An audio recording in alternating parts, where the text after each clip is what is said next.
Stimule la réflexion. Nourrit le dialogue. Cube.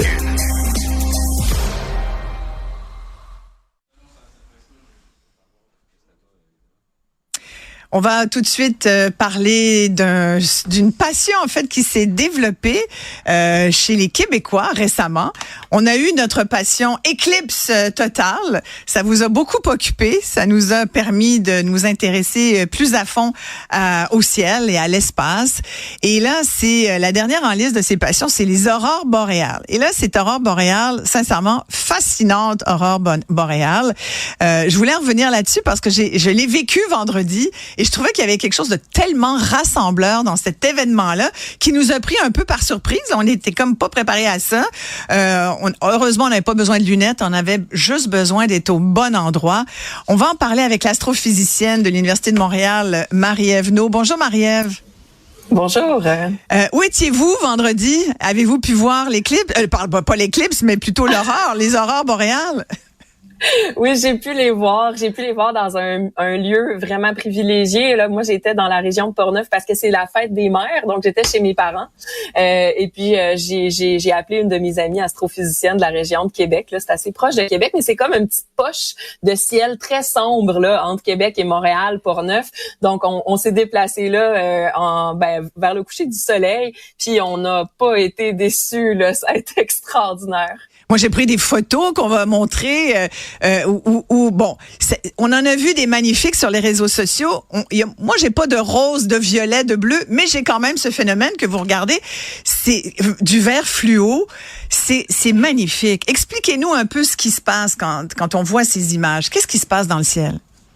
Oui, tout à fait. Donc, ce qui arrive, c'est qu'il y a des particules très chargées qui arrivent du soleil. On appelle ça le vent solaire, en fait. C'est comme une quantité de matière qui est éjectée par le soleil. Et puis, quand ça arrive dans notre atmosphère, ça va rendre les petits atomes de notre atmosphère, comme par exemple l'oxygène, là, très excités. Puis, quand les petits atomes vont devenir moins excités, ils vont émettre de la lumière. Donc, c'est ça qui va donner ce phénomène-là de voile lumineux dans le ciel, de toutes sortes de couleurs, tout dépendant, là, quels sont les atomes qui sont excités, à quelle altitude, à quelle vitesse allaient les particules chargées, etc.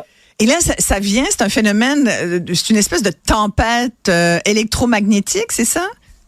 Ben, on appelle ça parfois une tempête solaire. Donc, il y a toutes sortes de choses qui se passent là. Les fameuses particules chargées qui arrivent du soleil, ils nous arrivent un peu tout le temps. Donc, un vent solaire, on en a toujours un sur Terre. Heureusement, on est bien protégé de ça en général parce que la Terre a un champ magnétique qui agit comme un bouclier.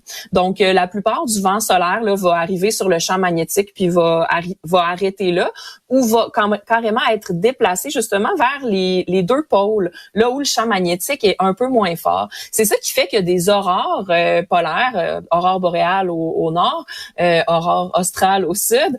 C'est très fréquent dans les régions là plus au nord. Là, on parle du Grand Nord canadien par exemple, ou en Islande, ou dans toutes sortes de pays comme ça qui sont vraiment aux hautes latitudes. C'est très fréquent là de voir des aurores comme on a eu la chance de voir. Ce qui était différent cette fois-ci, c'est que c'était très intense. Donc dans ce temps-là, ça peut descendre un peu là au plus bas. Oui, puis c'est ça, on parlait de niveau extrême là, en termes de tempête géothermique. On disait même ça peut avoir une incidence d'un impact négatif. Même, on a parlé d'Hydro-Québec, on a parlé de système de technologie. Finalement, il s'est pas passé quoi que ce soit. Là. Ça a été juste du bonheur. Ça a bien été, oui. Ces fameuses tempêtes géomagnétiques, oui. C'est le nom qu'on donne quand justement il y a beaucoup de ce vent solaire qui atteigne la Terre. Puis là, ça a un impact sur la Terre. Donc géomagnétique, avec des phénomènes magnétiques. Donc on appelle ça tempête géomagnétique. Celle-là qu'on a eue était très forte. C'est pour ça qu'on était capable de voir toutes ces belles aurores. Mais ça arrive pas si souvent que c'est si fort que ça. C'était légèrement prévisible dans le sens que à tout environ les 11 ans, le soleil est un peu plus actif, donc il va nous envoyer un peu plus de ces forts vents solaires. Mais pour avoir un fort vent solaire très concentré là comme on a eu dans les derniers jours avant l'aurore et que ça soit dirigé vers la Terre, parce que des fois ce flux de ce vent solaire là, il est dirigé vers ailleurs dans l'espace, donc ça fait rien pour nous.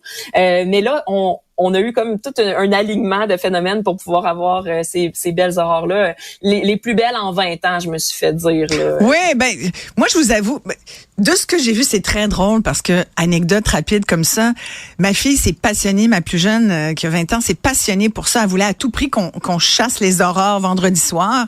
Et là, on a fait le tour de Verdun. On est même allé sur la rive sud. On voyait rien. Mais c'est drôle parce qu'à un moment donné, on est dans un parc à Verdun. Et là, il y a plein de monde. Il y avait plein de monde dans les rues. Là. Pour ça, je trouve que c'est un événement fédérateur, rassembleur.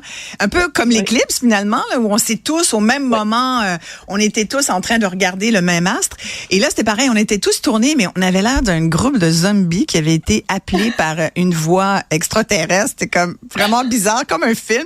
Et là, on avançait tous. On avait tous l'air de chercher la même affaire. Là, on voit du noir. C'est ma tentative de prendre une vidéo de cette fameuse aurore boréale. Je sais pas si on le voit bien. Moi, je les vois à vos couleurs. Là, bon, vous les voyez. C'est bon. Et je voulais montrer par ça que ça bouge extrêmement vite. Et que c'est un phénomène, finalement, qui se déplace. Et parfois, on n'a pas l'impression, on a vu beaucoup de photos, là, mais c'est un phénomène qui bougeait. Cette soirée-là, vendredi, il y avait des nuages. Mais pour vous dire, le drôle, c'est qu'après avoir chassé les aurores partout, on est revenu à la maison bredouille. Puis j'ai dit à ma fille, ben écoute, on va se reprendre demain, on va se faire un lait chaud.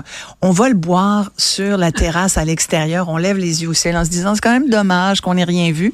Et à ce moment est arrivé les aurores boréales. C'est fascinant. On était tellement contentes. On était tellement heureuses de ça. Il y a quelque chose qui, pourquoi l'humain, finalement, c'est peut-être parce que c'est comme tellement inconnu pour nous. Est-ce que c'est ça, vous diriez? Il y a toutes sortes de choses qui nous attirent vers le ciel. Tu sais, moi, personnellement, je suis passionnée par le ciel parce que c'est une autre portion de la nature. Tu sais, je suis une grande fan de la nature. J'adore la nature. Donc, le ciel, pour moi, c'est une extension de la nature. Puis, je pense que ce qu'on a vécu avec l'éclipse ou là, avec les aurores boréales, on était très chanceux parce que c'est comme les rock stars des phénomènes astronomiques qui nous arrivent là, un après l'autre, très rapidement.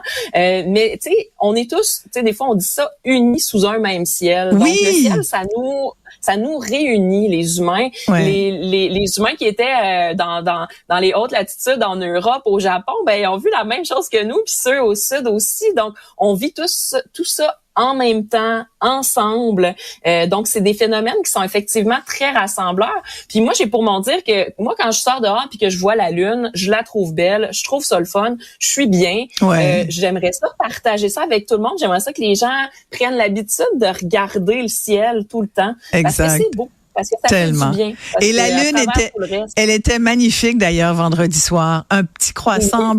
C'était vraiment de toute beauté. Bon, on attend le prochain événement qui va se passer dans le ciel. Vous nous préviendrez, Marie-Ève, bien sûr. Hein, on compte sur vous un petit peu à l'avance, par exemple, qu'on ait le temps de se procurer ce qu'il faut puis d'aller au bon endroit. Marie-Ève Naud, qui est une astrophysicienne à l'Université de Montréal. Au plaisir. Merci, au revoir.